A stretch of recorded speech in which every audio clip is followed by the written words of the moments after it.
From the grind to the glory, one man's journey proves that heart, hustle, and determination change the game. This is Catch as Catch Can with George Tinsley Sr., where adversity is met head-on and champions are made. Here's George. Welcome to Catch as Catch Can. I'm George Tinsley Sr., former professional athlete, entrepreneur, author, and your host.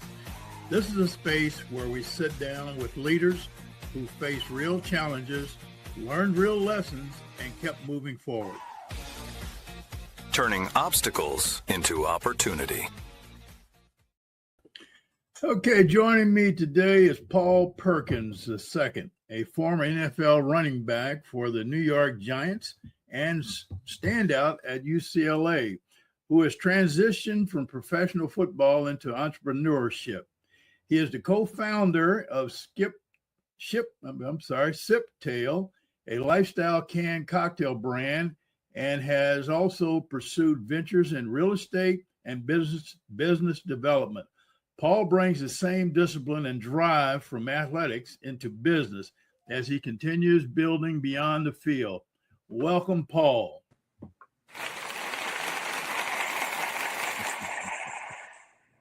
Good morning, Paul. How are you this morning? I'm good. Good. Good. I'm blessed to be up this morning. Honestly. Good. Well, you're looking good. We gave you a good introduction there, and so let's get started. Paul, tell me about your early childhood and how football and academics played an important part in your life and how it all started. Yeah. I think I have a pretty interesting story. A little interesting because, I'm a little biased towards it, but I have a very athletic, predominantly football heavy family. My great uncle was Don Perkins. He played for the Cowboys, and my dad, he played for the Bucks, the Colts, and the Browns. So growing up, there was never an expectation. Ended up asking my dad this a couple weeks ago. There was never an expectation that we would go to the NFL. My dad wanted us to live the life that we wanted to live. Obviously, he wanted us to follow into his footsteps, but there was never a situation where he forced us to play football or he really steered us away from other sports so we would play football. So growing up, my brother and I, it was just kind of assumed that we would play football. Like our uncle did it, our dad did it. I mean, it's only natural that we fall into the same category. And just kind of growing up, figuring out the landscape of football, and once we get into high school, that's when we really find out that this thing called grades and studying is really important, and doing the best you can do on all your tests, your SATs, ACTs, things like that, getting admitted into college. And then obviously once you get into college, those things are even more heightened by grades, especially going to a prestigious school such as UCLA and my brother going to UVA. Grades were a very big cornerstone to the school. So we definitely had to do both at these schools, and we wanted to figure out how we could do it to the best of our ability. And we were lucky enough to have both myself, my brother, and then my dad for some leadership. Great.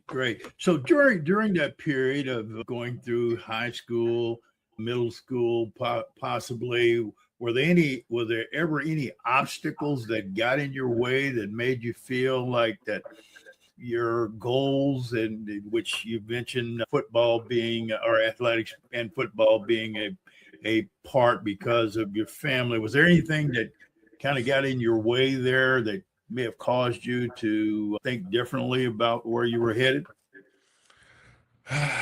Obstacle, I would say the biggest obstacle for me growing up, definitely through the Pop Warners, the high schools, I was always a grade level underneath everybody. So I was always playing with kids that were much older than me or a grade older than me. But like I had mentioned, I had my dad, who was a great mentor. Then also had my mom, was a foundation block for our family.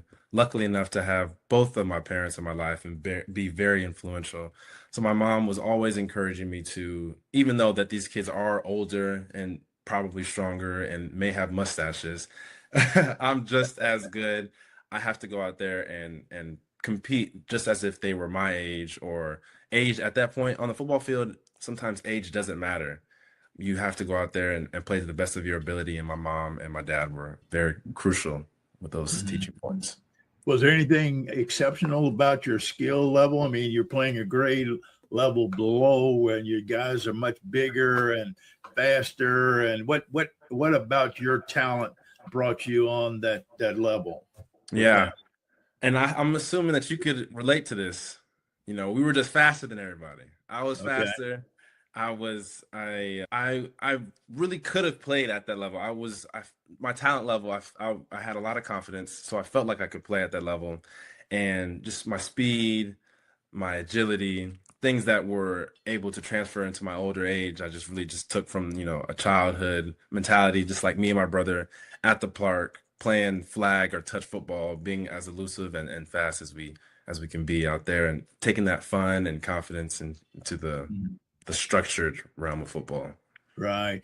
Yeah, your brother older or younger? He's younger. He's younger. Okay. So he's how much younger? 2 years. 2 years. He's Did you younger. ever play together? We played together in high school. My senior year was his freshman year, and we went to the playoffs, and they bring the freshmen up sometimes. Right. And we played together, but never actually, you know, he's calling Yeah. the plays, I'm running them as well. Yeah. Okay. Well, he was a quarterback. Yes, sir. Okay. Okay. Well, that's good. I mean, I want the our listening audience to understand some of the challenges that you had and how you were able to overcome them as you matriculated through this growth from high school and into college. How about college? When you got into college, how was it there? It was a culture shock for me, I would say. I'm from Arizona, born and raised, and a lot of our sports were here local. Like we did our tracks here. Occasionally we would travel outside of the state for, bigger meets or bigger basketball games. But there was always an enchanting light about California. And I just know when I went there in summer for my visit, I said, "Oh, it's 70 degrees here. I think I'm gonna go there."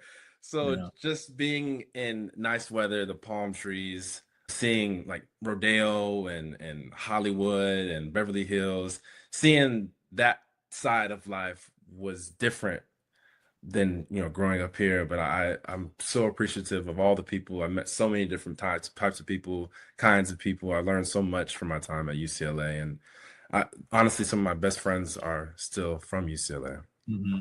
So just to be clear, your dad played and your uncle played. What during your growth as you were growing up? Were they still playing, or had they retired at that point? My uncle had since been retired. My father, I don't have memories of him playing, but he was playing. There's a picture of me at one of his games. So at the tail end of his career, he was still playing football. Okay, okay.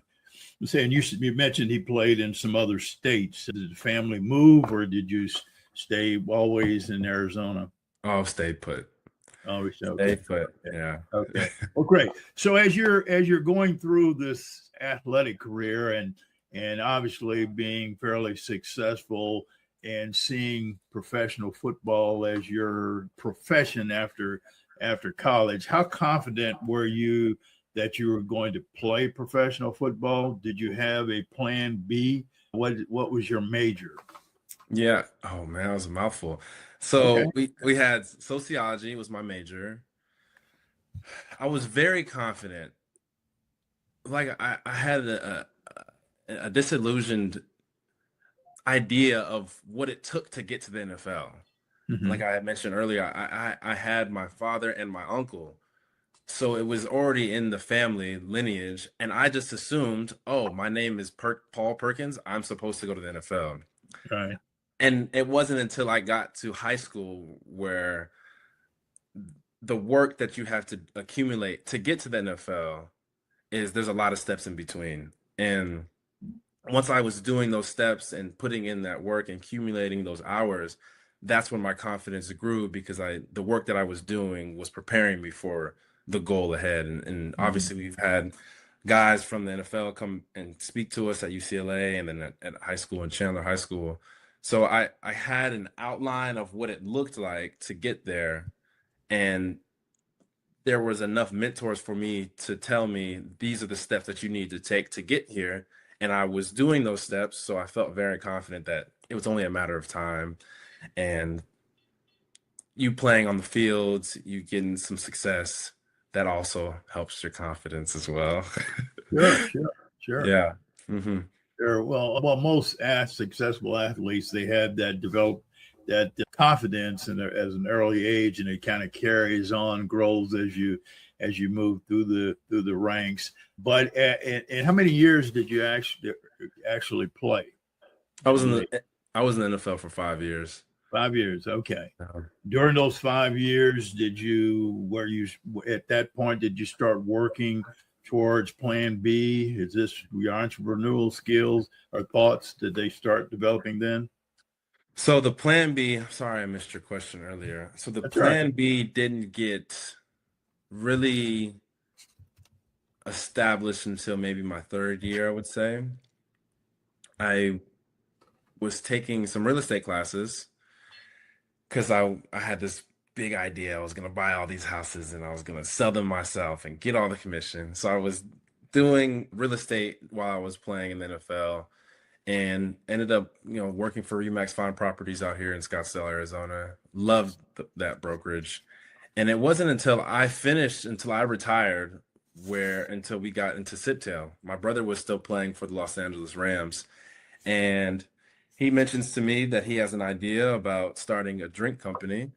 And obviously I'm not the biggest drinker, but obviously I want to be a part whatever my brother is doing. So we start Siptail as just an idea, just a concept, and we don't really know how to get from point A to point B, but we're calling everybody, we're looking up everything online, and we're trying to gather as much information as we can possible just to figure out what we should do next.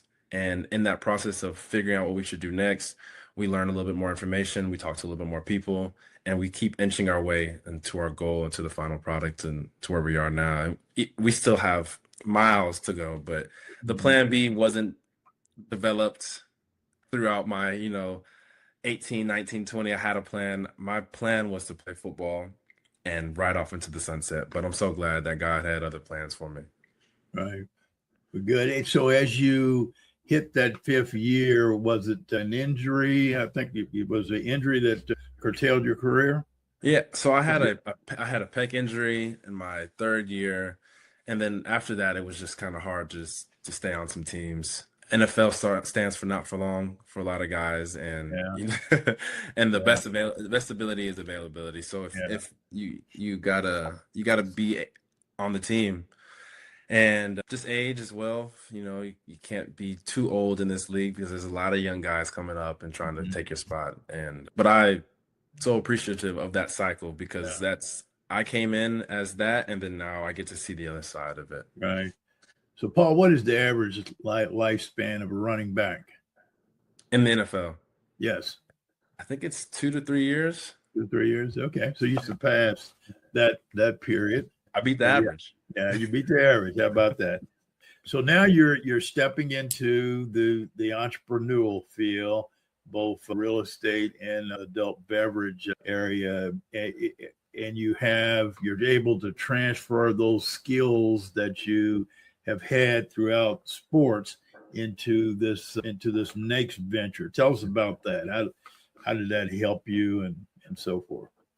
Yeah, there's the alcohol industry. You can only go as far as the work that you're willing to put in, because there's people have to, we could say, liquid to lips. So people are only going to find out about your product is if they taste it, and the only way they're going to taste it is if you meet them where they're at, and that's different festivals, food and wine festivals, liquor stores, doing tastings, pop-ups. And if you want to get a high turnout and you want to get as many samples to people as you can, you have to be at it Thursday, Friday, Saturday, and Sunday. And those are the big days. And you look like you might have been a partier back in your day. Partier? Yeah. Well, I've gone through that same transition that most do. So I don't know if I'd be classify myself as a partier, but I've been there. But yeah, so there's the high velocity days, Friday and Saturday, and occasionally Sunday. So we have to go out there and be as diligent as we were on the football field, learning the landscape of the football field and transferring that over to the alcohol space. I'm actually getting in the works of getting my MBA from Howard right now. So Right. I'm learning about finance, accounting, and statistics. And it's imperative for me to take the skills that I was using in football, learning plays, learning coverages, training my body, and I have to do that to the business entrepreneurial world is, learning about business, taking care of my mind, and obviously still staying fit as well. Yeah.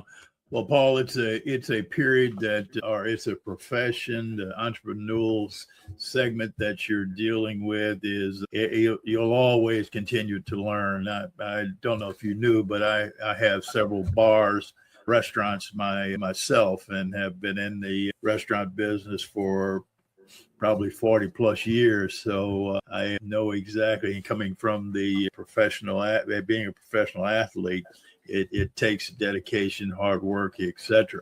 And in your particular field, there are a number of different football players, basketball players, professionals that are out there that are in the business just as you are. That I might suggest that you reach out and contact some of those guys, the Pouncey twins that played with Miami, and one played with Miami, one played with Philadelphia or Pittsburgh. I'm sorry, Pittsburgh. They're doing big things here in the state of Florida. So I've always found that networking with other, especially athletes that are doing likewise, you can learn from them, both from their failures, from their successes. I agree. There's a very eclectic range of guys that live in Arizona. Like we have all types of sports, all types of professions. A lot of people come here, retire.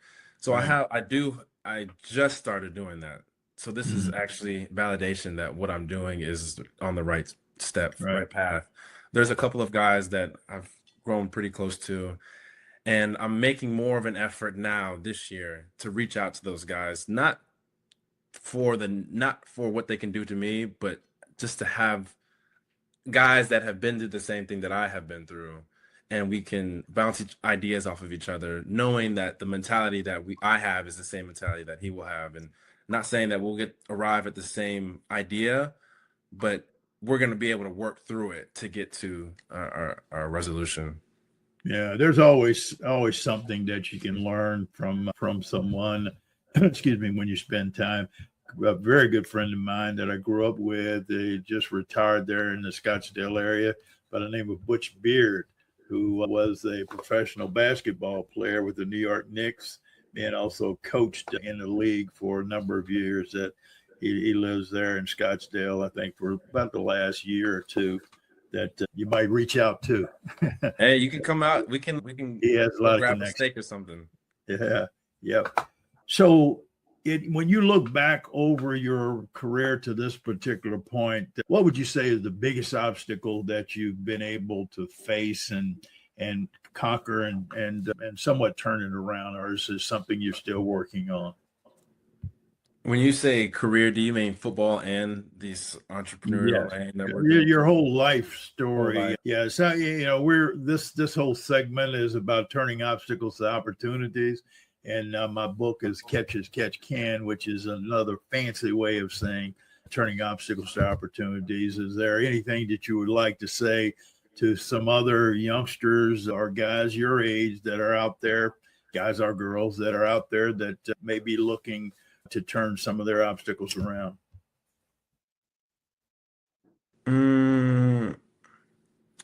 I will say that I've always been the underdog, or the person that gets looked over more so than others.